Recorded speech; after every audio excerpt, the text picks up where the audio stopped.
And stop the brothers, whether you know them or not, and say hello, assalamu alaikum. That is not going to hurt you. Stop them. They will be shocked, they will be startled, and they will be impressed. This is Islam. This is Islam. This is what distinguishes you from the apartheid Christian. This is what distinguishes you from the Zionist.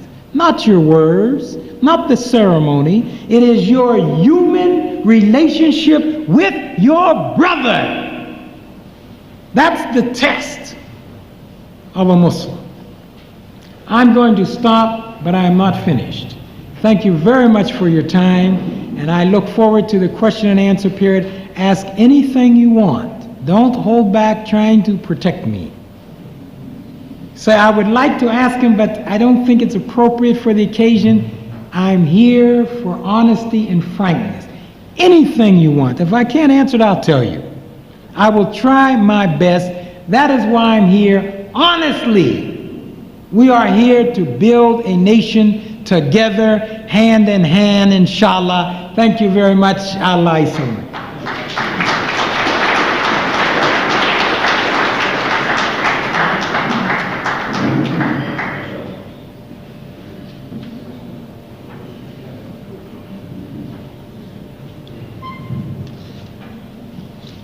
I said in my initial welcome that I had the simplest of tasks tonight. It's actually now become the most difficult of tasks. It's difficult for this reason, that it's easy to say thank you for exposing to us the reality, the potential of Islam. Thank you for exposing to us a mirror of ourselves. Thank you for provoking us, for challenging us, for teaching us, for scolding us, and for guiding us. But at the same time, none of these will be enough, not for me and not for you. And just as Dr.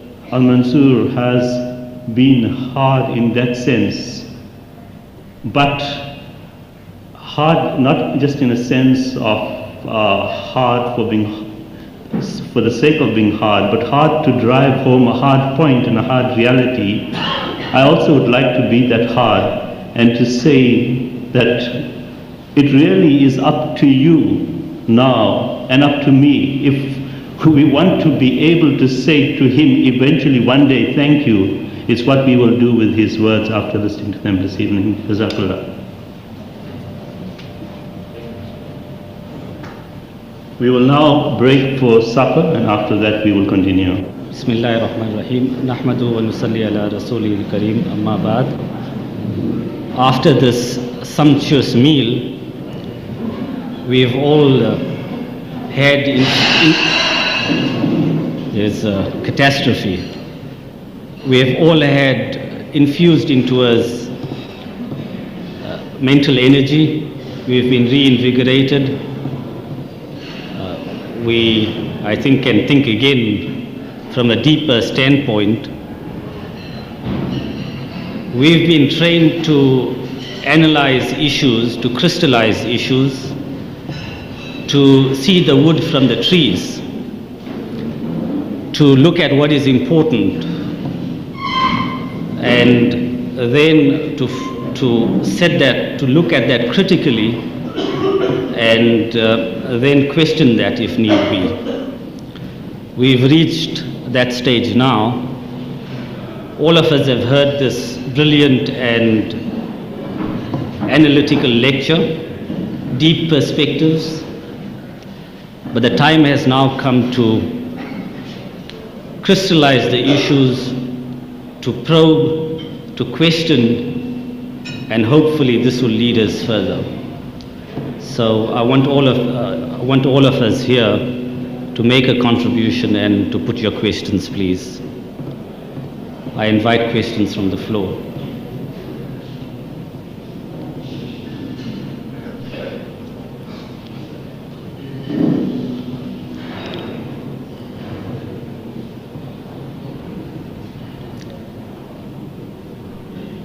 I don't believe that there's absolute unanimity on all the issues. There's probably broad consensus, but surely there must be questions. Suleiman Dangor.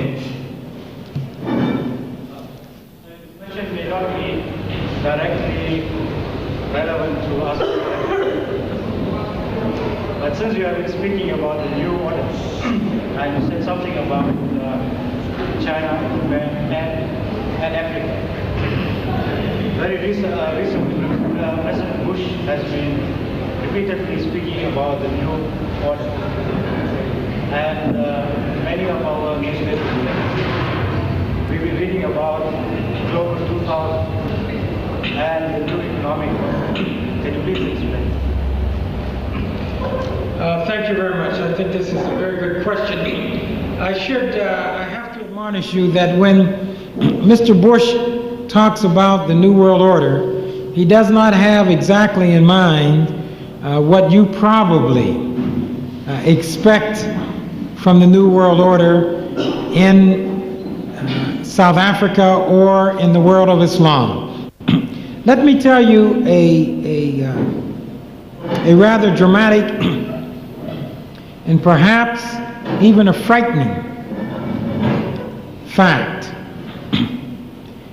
The same United Nations body that I have referred to that conducted the demographic studies into the population of the world in the next 60 years has indicated that in the next 60 years, in America, the white people will be a racial minority. And that throughout the world, the white race totally, from America and Europe, Australia and all other places in the world, will not exceed 8% of the total population. The countdown from that date until the date that white people become extinct is not a very pleasant notion if you are white. And it has caused some white people throughout the world to begin to pull their heads together because they do not want to disappear. They are studying more than any other time in history, the history of India. They are looking at the caste system because the caste system was initially designed to protect the physical integrity of the Aryans coming across the Himalayan mountains, where they encountered the Dravidians. The word for caste in Sanskrit means color. And the entire system was developed to convince the majority of the people that they should accept slavery gracefully, humbly, and with no complaints. And with all of the strategizing, and even the inclusion of Shiva as one of the gods,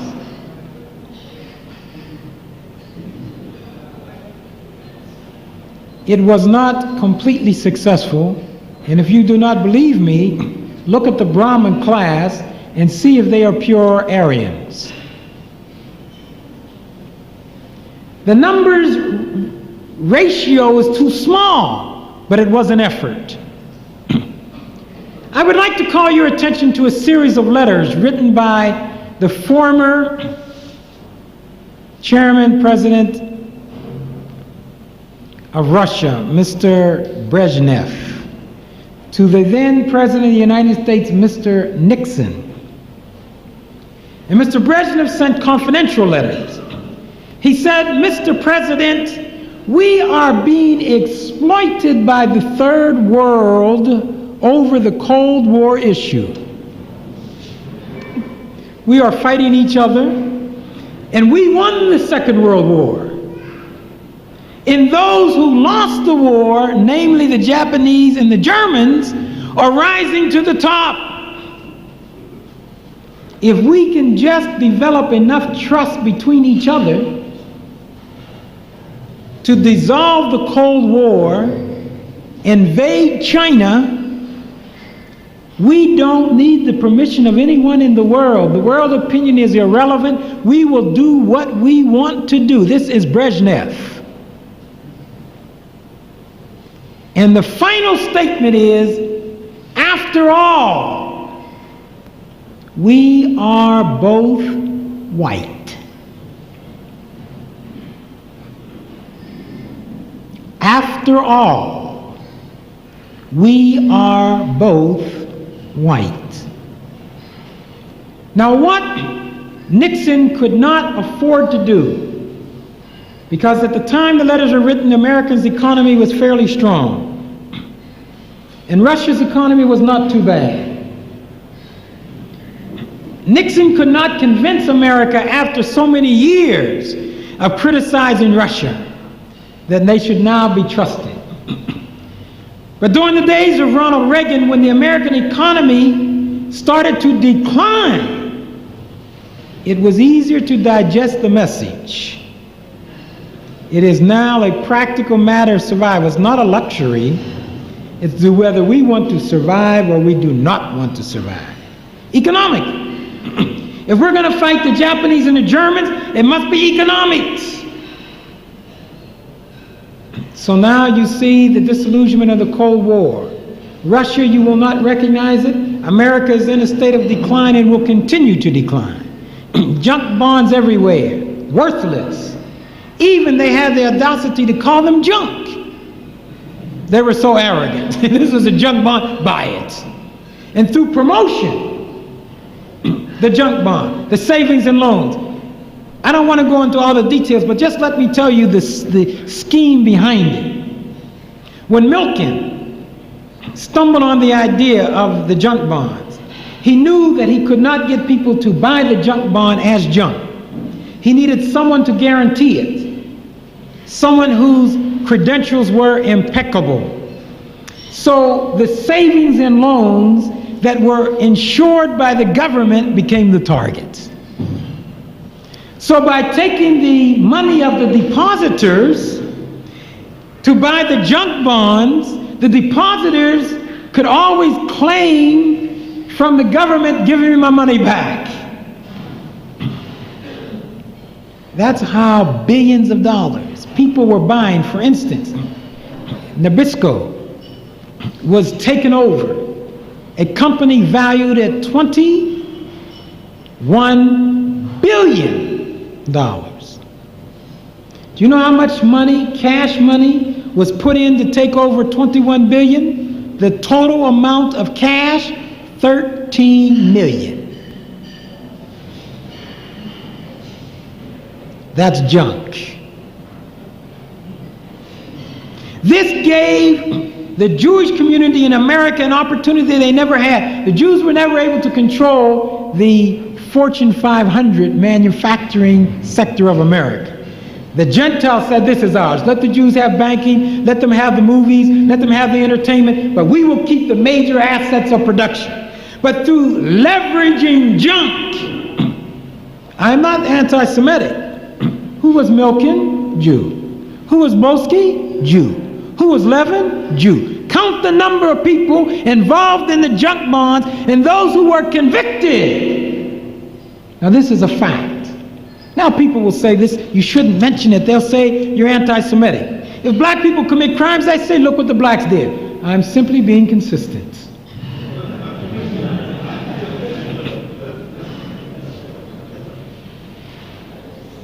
The greatest nightmare that Mr. Bush has right now is how long he can keep this together without people really finding out.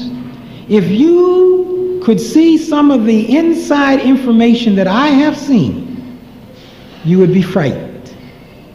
America is on the threshold.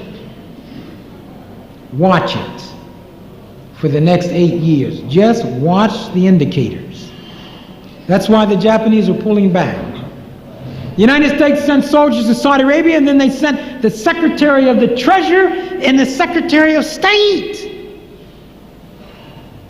taking the crown jewels of the legitimacy of the government and sent them on a mission begging all over the world for money. A superpower? So in Europe now they laugh. When you mention, let's go to America, they laugh. So now there are people in the world who would like to take all of the assets of the Middle East, because the Middle East does not need junk bonds. The Middle East with oil can convert the oil into concrete assets, and Kuwait proved how to do it professionally and expertly. There is no country in the Middle East that has today matched Kuwait for its acumen in business. No one. Don't tamper with your brains. That's why China would not invade Taiwan. Before, when they got caught up in political rhetoric, they started to. But they said, what are we going to do? This group of people from nothing have $60 billion surplus. Let them live. Let's find out how to share the knowledge. Now what is Taiwan doing? They're investing not in the United States, they're investing in mainland China.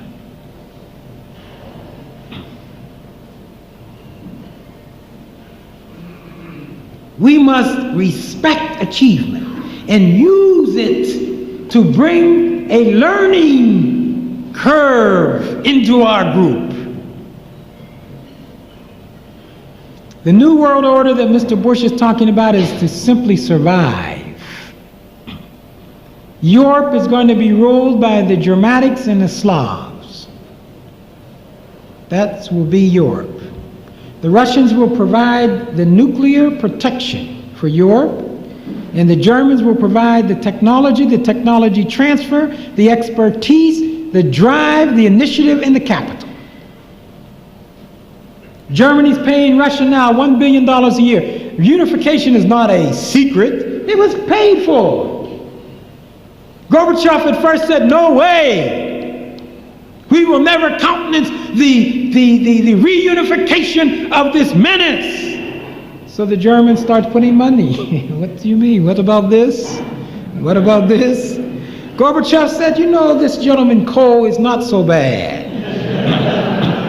I think we can do business together. They forgot communism, socialism, all the isms for practicalism. Should this not be a lesson to us Muslims? We get involved in such pettiness, and we elevate it to the level of immutable intransigence in conflict, killing each other for nothing, while our enemies rejoice. The New World Order in Asia will result from Japan being restricted in Europe. The Germans and the Russians have agreed, in order to pacify the British and the French, whose economies are going to go down. That's not efficient enough. The Italians, the economies will go down. To pacify them and to give them hope that this reunification will be good for everyone, they told them that we will help restrict the Japanese involvement in Europe, because the British and the French, they cannot compete against the Japanese. So Russia has offered the Japanese the opportunity to invest in Siberia and the opportunity to invest in Mongolia. The Japanese want Mongolia because they said that they are Mongolian descent. They are very clever. And they know that all the Indians of Latin America are of Mongolian descent. The Japanese will leverage biological ties through the Mongolians into Latin America.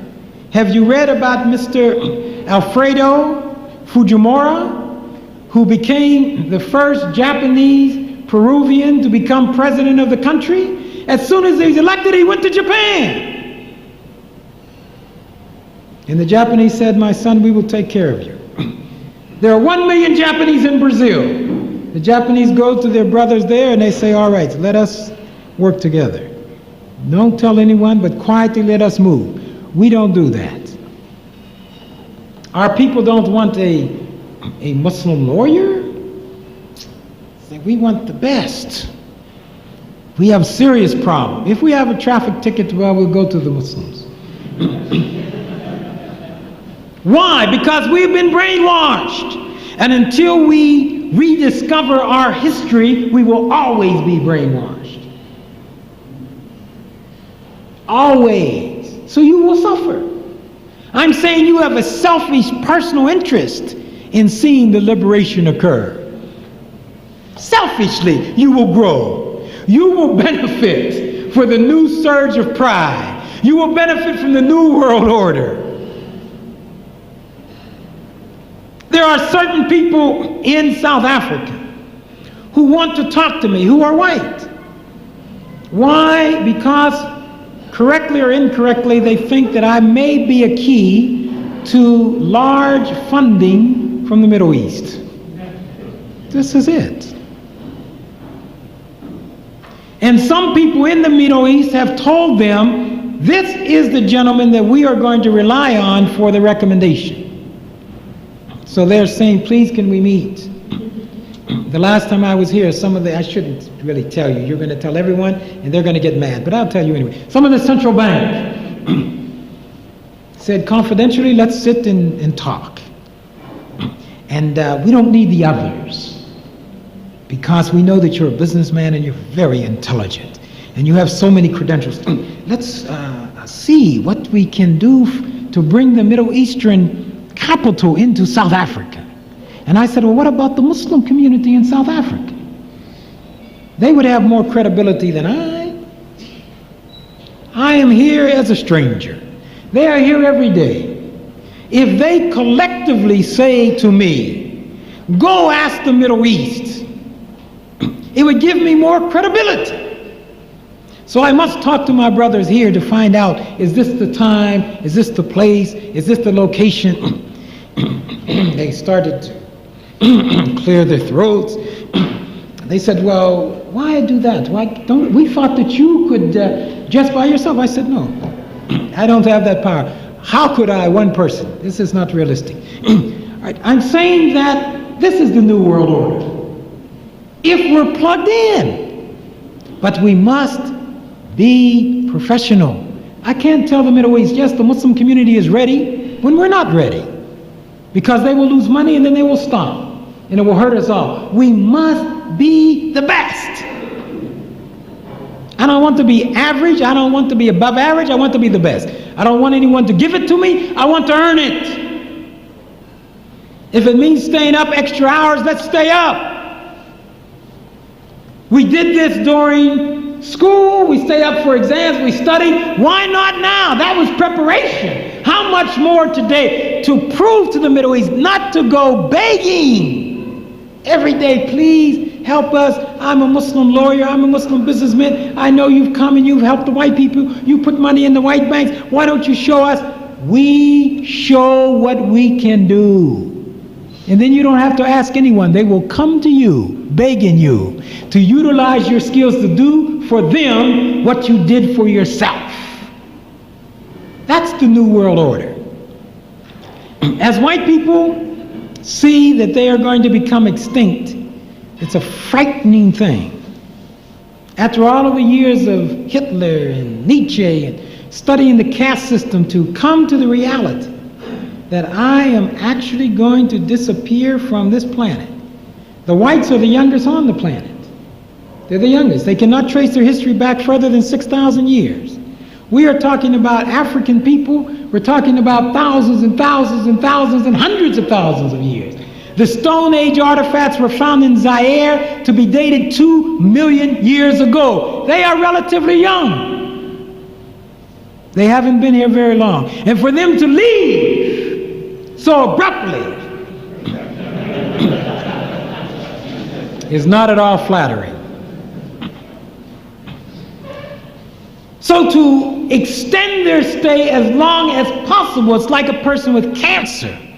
When the doctor tells you, sir, you have 1 year, your whole life jumps to the forefront of your mind. 1 year.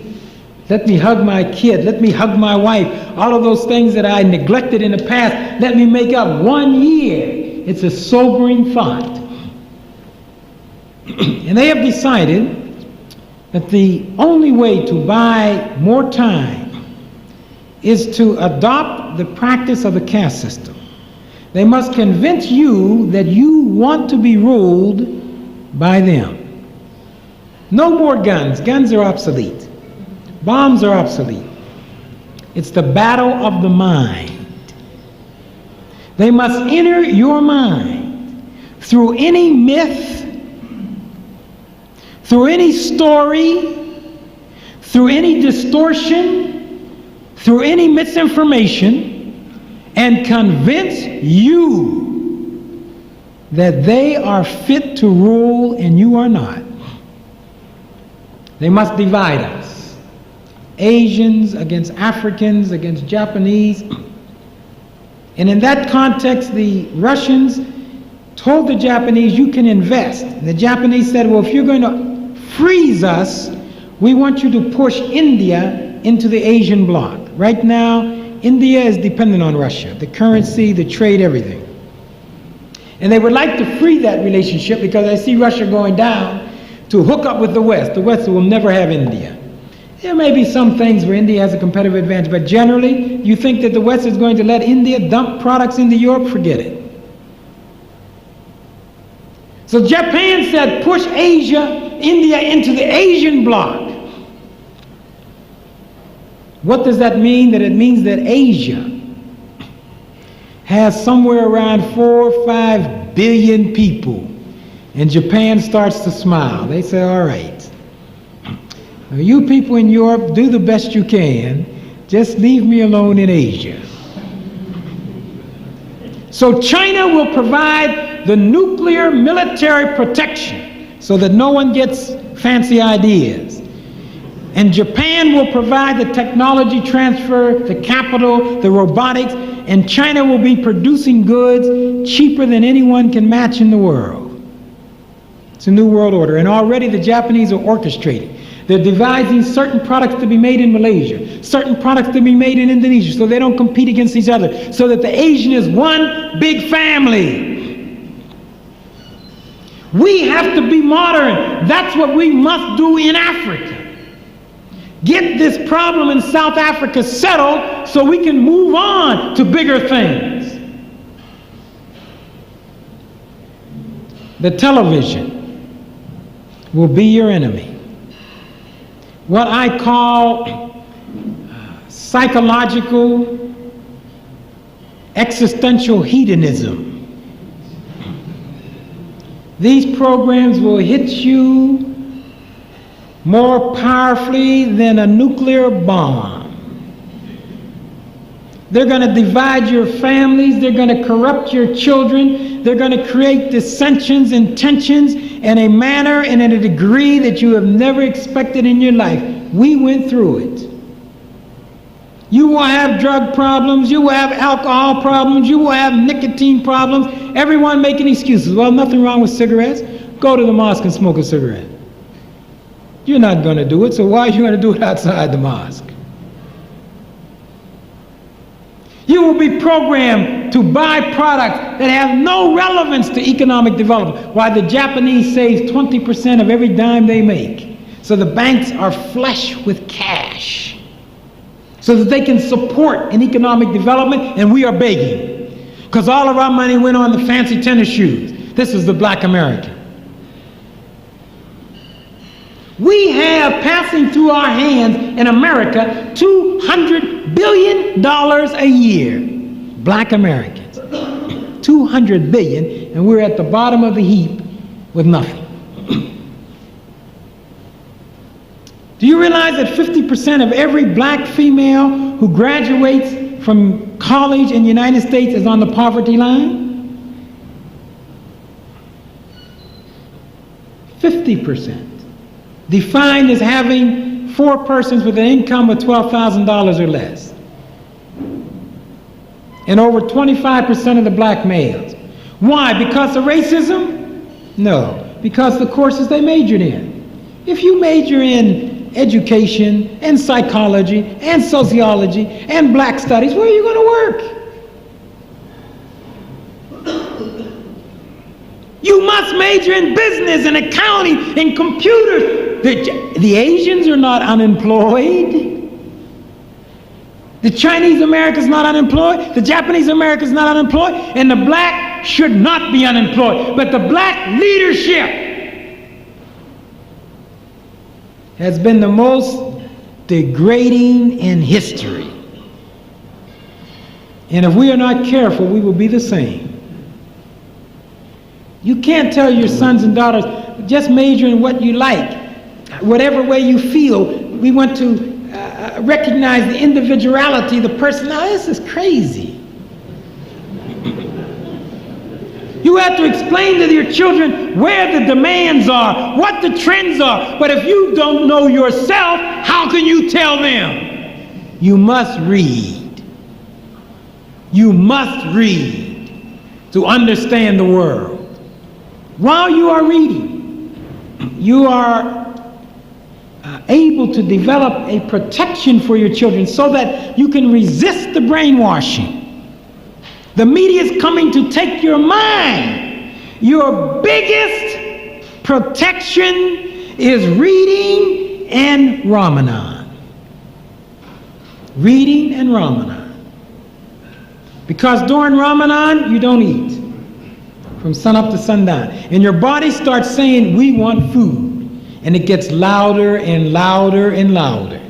You are in business, you know so many days you have missed a meal. In the morning, you had rushing. I can't miss this appointment. You run to court, you miss a meal. On Ramadan, the first day, the first 5 minutes, the first minute, you know it is Ramadan.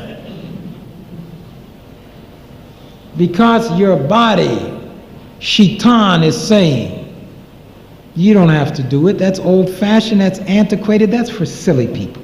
That's for fundamentalists, that's for fanatics.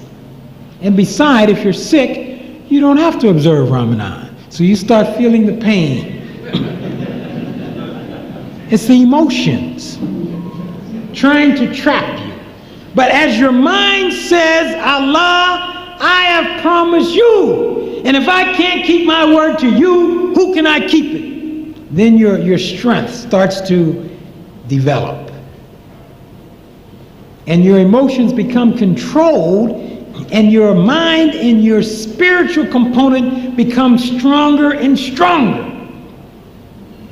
That's the genius of Ramadan. There's no religion in the world that has it but us. And Allah did it for us, so that we wouldn't fall into the trap of Adam and Eve, our ego. If we can control our emotions, then when people start flattering us and trying to divide us, our mind draws on that strength and says, no, no, no, no. Allahu Akbar. Then you come back to yourself and you say, yes, that's right. Let me follow the straight path. So Ramadan is not because we're going to magnify Allah. Ramadan is designed by Allah to help us live the balanced life. You have to observe it. And don't change the hours and just stuff yourself after the sun goes down. You defeat the purpose. Eat and eat and eat. People gain 10, 20, 30 kilos during Ramadan. The purpose of Ramadan is self-denial, to build your strength, to give you strength to overcome cigarettes. If you don't have to have cigarettes from sun up to sundown, you don't need them at all. If you don't have to have alcohol from sun up to sundown, you don't need it at all. This is the genius of Islam. 5 rands and we won't take it. We pass it to our brothers. Just a simple act, birthday. Even for Christmas, Sunday, they need it. Some of the whites, when they see they're disappearing, they're going to react emotionally. This can help them. Because in Islam we have no race. So they don't have to worry about disappearing. It doesn't matter because we're all one race from the Creator. Don't worry. One tribe. We tell the Zulu, the Hoshia, all of them, we're one tribe, Muslims. We have an answer to tribalism, the negative aspect. The Quran says that Allah made the tribes and the nations so that we might know each other. So I don't want to destroy the tribes. I don't want to eliminate the tribe. I want to melt the tribe into a larger family. That's what Shaka did. Shaka had 1,500 people in 1816. That was the extent of the Zulu nation. In 1828, there were over 1 million. This was not population growth. It was the man's genius to marry tribes together, say, listen, forget the differences. We're becoming one family now. We're moving to become one family. That's what Islam is. We're saying to the whites, that's for you. You don't have to derive your pride from being white alone. You've done wonderful things as whites. Take pride in that. But in addition to that, you have done wonderful things and will continue as human beings. Come join the only religion that permits an orderly, functional brotherhood at every level. So give this to the white people and tell them it's going to help you. That's the New World Order. That's what we must prepare for. Computers, we must have it. You must tell your children, learn the computer. All the different dimensions, the D-base, the applications, the multimedia functions, learn it. Learn the mapping from the satellite, because I can take the satellite mapping data and tell you there's gold over there or there's oil over there, or don't waste your time, there's nothing there. This is today's world. Infrared capability from the satellite. But in South Africa, we are not becoming engineers. A few, but we're staying away. In Japan, 60%. Because that's where the future is. So you have to begin to reorientate your children. How do you do it? You, professionals, go take an engineering course. Go take a computer course so your children see it and they say, this must be important. You can't buy a computer and just give it to your children and say, go to the room and be by yourself. You are the leader. You are the leader. By demonstration, we participate in the New World Order. This is, please let me just re-emphasize, this is our day. This is what our people suffered for and died for. The prospects of being major planners in the ultimate stage of mankind's development. If we do not prepare ourselves, there will still be Muslims. 50% of the world will still be Muslims by the year 2050. But it will be an empty Islam. We will be trading phrases. We will be attending wedding ceremonies. We will be talking about the Arabic language. But the substance will be gone. We will pray 5 times. We may even pray 15 times. But the essence of Islam would have been lost within the tyranny of ceremony. This is not the life of the Prophet, peace be upon him. He was a doer. Whether he built mosques or led the troops or gave the message or recited the message, he said we must get involved.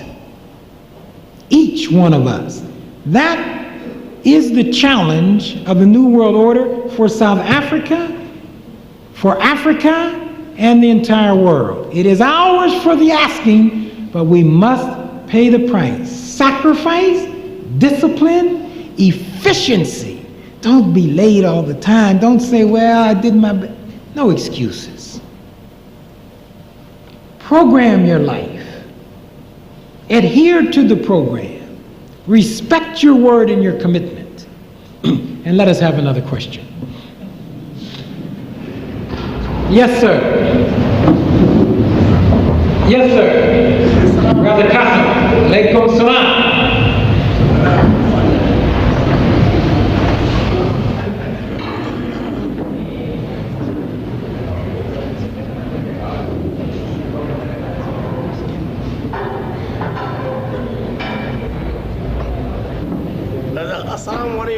warahmatullahi wabarakatuh. Allah Alhamdulillah. But I've not actually come to question you. We have speak some language which no one can question. I don't think many of us will question you.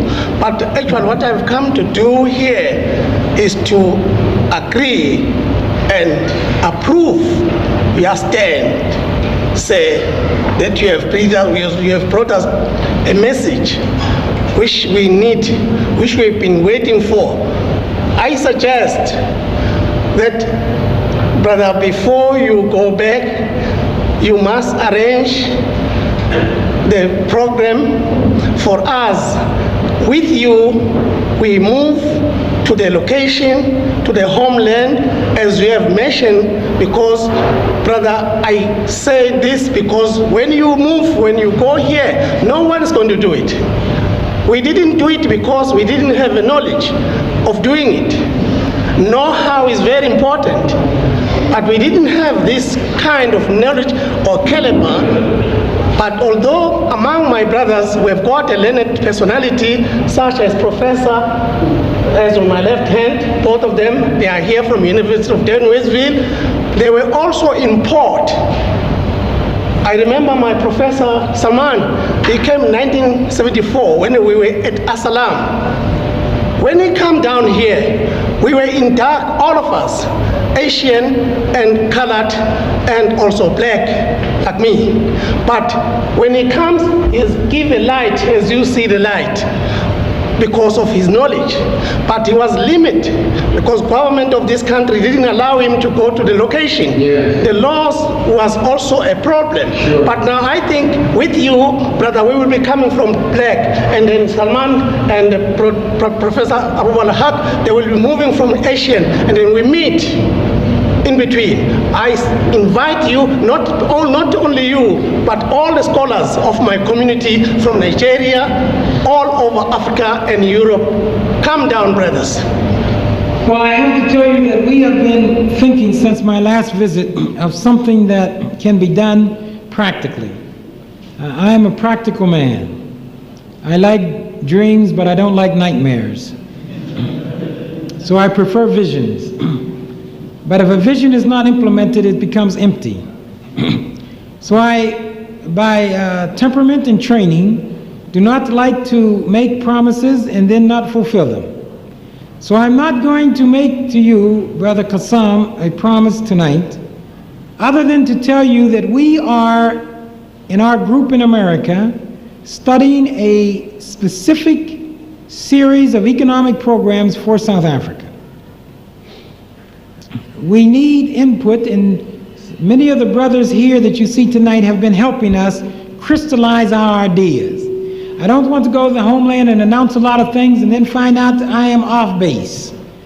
So I've been talking here and asking questions in order to more crystallize our program. We do have a program, and we intend to launch that program, and we intend to utilize the brothers here to be a part of that program, and we intend that this program be effective for the masses of people in Africa, and we intend to link that program with the African American and the European American in America.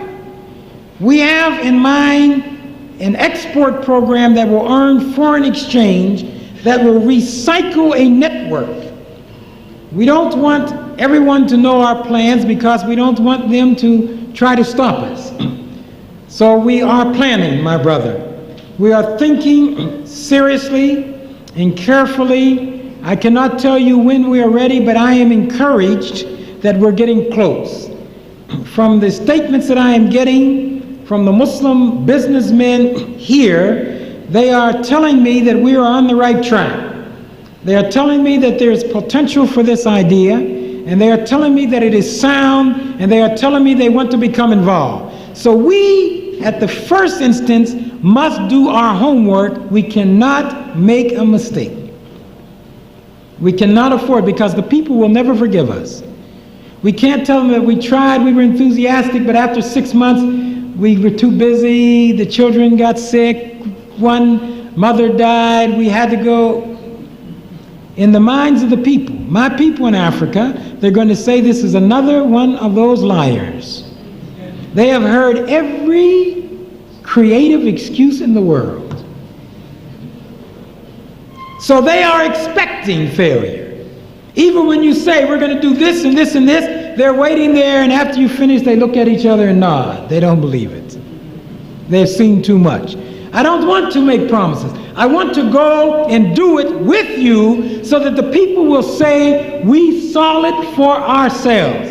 I have not forgotten you. My people in America have not forgotten you. We want to develop a program. We have already started. We're going to continue to start, but this is not my program. This is a Muslim program for the people of South Africa. And we must all contribute to the success of that program. We are planning in the near future to send a delegation from the African American Islamic community who are marketing and accountants who will come here to further refine the ideas to make sure we have not made a mistake. And only after we are convinced that we will not fail our people, we will march on the economic jihad in South Africa. Yes, sir. My question is based on the question of saying that because understand that in this country and all over the world that we are politically oppressed and socially exploited and degraded. And I understand that all over the world, the masses of those countries are suffering. Right? What you're saying is very good and it's very nice, but we only speak about the masses who suffer under all the system of this country. And also the question of the new order. The question of the new order is very contentious because I don't know whether are you saying that we should work within the system which is unjust in this country and the system which is unjust all over the world. The people in Israel, the people in South Africa, people over the world are crying out, and the countries that I've mentioned, America, Japan, and all those countries are the countries that exploit our people. Look at the whole continent of Africa. It's been destabilized and been oppressed and done everything that is bad to all those African states. So what is the solution towards that? Because the problem that we have at hand is a problem of exploitation and a problem of oppression. Yes, we can spread this down, but it exploits the man up to the bottom. So what is the solution towards that? Very good question. On one occasion, a very sincere brother, I believe he was from Iran, took this holy book to Stalin. He was very sincere. And he said to Mr. Stalin, forget communism. Forget socialism. It will never work. If you want to be successful, take this book and implement the tenets of this book in the 6,616 ayats, and you will be successful. Stalin looked at the man. He didn't want to hurt his feelings. And he said, since my time is limited, and since you are convinced that this book is the model, show me anywhere in the world this book has been implemented, then I will know what to do. I will go to that country and see for myself. Everywhere I go, I hear people saying the exploited and the exploitor. I am not always convinced what this language means, because if I take my hand and dig in the ground, I'm exploiting my hand. If exploitation means the utilization of an event for a desired goal, I am doing that every time I breathe. And every time I eat, I take poisons into my body. Am I exploiting the chicken? Am I exploiting the vegetables? In one sense of the word, I am using the vegetables. And in one sense of the word, the vegetables are using me. They are using my system. They are decomposing and composing. For me, the question is not exploitation and non-exploitation. The question is, what is unreasonable and unjust exploitation? How, if I hire you for $100,000 an hour, am I exploiting you? The going wage is $2 an hour. I'm giving you $100,000 an hour for your work. Am I exploiting you? In one sense, yes. I'm using your labor. Is it an unjust exploitation? Most people would say no. Perhaps it is. Because perhaps the $1,000 will corrupt you. Perhaps the $1,000 will cause you to lose your faith. Perhaps the $1,000 will cause you to become an alcoholic. I can't make that judgment. What I must do is determine in a context what is a reasonable wage for a reasonable service. I look at both sides of the coin. I see people who take wages and they don't work. Who exploits whom? They sign a statement saying, I will work 8 hours a day. And they get the top wage. I'm not talking about the history of the mining industry in South Africa. I'm not talking about the history, the agriculture history in South Africa. I'm talking about a person with a job when the wage utilizing the prevailing standards is deemed to be fair. The person comes late every other day. The person doesn't work. And they tell their friends, we don't want to be exploited. We don't have to do all of this. Who exploits who? Who decides? And when do we know the exploitation process is terminated? And I don't mean this as a semantical statement. I'm saying it's a very serious statement. Because if you ask the Japanese people tonight who are working in factories, who work for nothing, they have retired. They do not have to work anymore. They have reached the level of retirement, and they learn that their factory is competing against the Americans and against the Germans. They go back to their employer and they say, please, I want to work. We're not going to be beat. We are Japanese. Is he exploited when the employer says yes? How do we determine? Who determines? If you ask the Japanese people the move that they have made, I am very familiar with Japan. And if you ask them, are you exploited? You will hear them say, no, this is our country. We are building our people. We are making sacrifices for the Japanese, and we know what we are doing.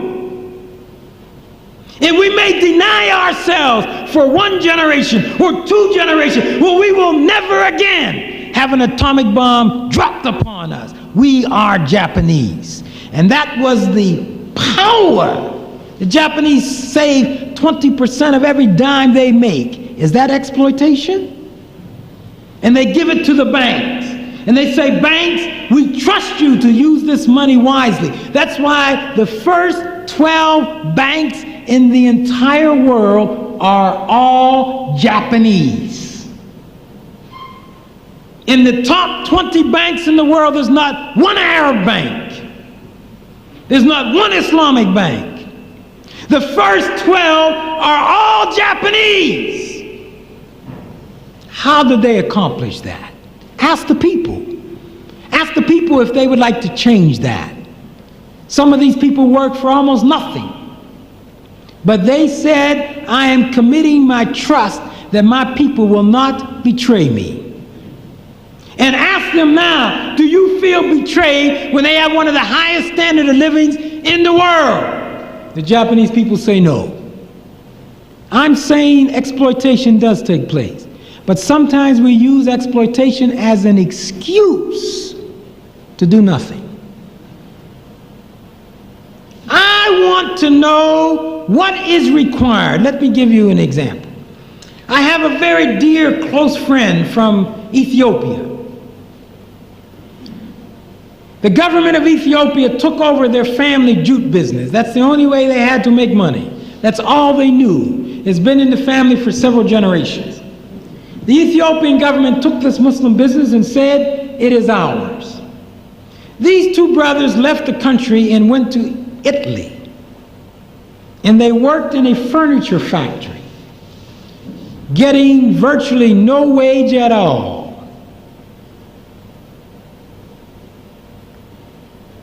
They saved pennies. On one occasion, one of the brothers traveled to Nigeria. And some of the Nigerian Muslims say, what are you doing all the way in Italy? Why don't you come here? What do you know how to do? He said, the only thing I know how to do, my brother, is a jute factory. They said, fine, we will put up all the money. You come here and run the jute factory. He said, I will do it on one condition. I will never pay a bribe. It's against my religion. Anyone that tells you that they do not pay bribes in Nigeria, you have to research it very carefully. Ask anyone in Nigeria today about the Nasruddin brothers, and they will tell you these Muslims have never paid a bribe. Did they sacrifice? Yes. Did they pay a price for their beliefs? Yes. Would it have been easier to just pay the bribes? Yes. But what has occurred from them not paying a bribe and taking that job in a factory, making almost nothing? In Nigeria, this very night, they employ 6,000 Nigerians. Two brothers can employ this night close to 20,000 people. Starting from nothing, we have no excuse. So I don't want to get involved in the isms, in the language, in the exploitation. I want to work. When I went to undergraduate school, I used to wait tables for $2.50 a day, when the wage at that time, the minimum wage, was about $2.50 an hour. I could have said, no, I'm not doing it. The judgment I had to make is that is my education more important than a little starvation? And I decided that I wanted my education. When I went to law school, I was the only black American in my class. Everyone was white.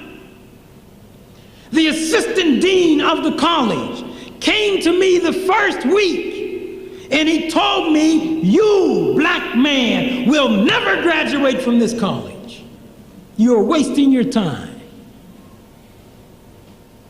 Never. And he said, I don't hate you. I'm just telling you this because I don't want you to waste your time. Take something that can be of benefit. Go into education. Go into something that will help you. I said, Allah, I don't want to ask the dean. I'm asking you. Did you give me the ability to read these books? I don't care how long it takes. Did you give me the ability? And if you gave me the ability, I will never let you down. I, again, mop floors in the kitchen. Some of my friends today refuse to do it. Some of them are in a penitentiary, some of them are on welfare, some of them are pitying themselves with alcohol and drugs because they said, I will never mop that white man's floor. I said, is this undignified? What is wrong with mopping the floor? My father mopped floors. He mopped floors so that I could have an opportunity to go to college. Why should I not mop the floor so that I can graduate from that college? I owe that to my father. And I was the best floor mopper at Epworth Hall.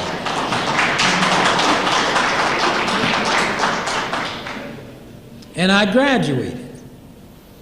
And then I went back into the community And we began to train people to become engineers and doctors and lawyers. We had a lady with 8 children, Sister Audrey Guess, 8 children. And she worked at night in the post office. And she developed an appreciation for her roots. She began to read about Timbuktu. She began to read about the pyramids. She began to read about the blast furnaces that were developed right north of here. And this lady caught on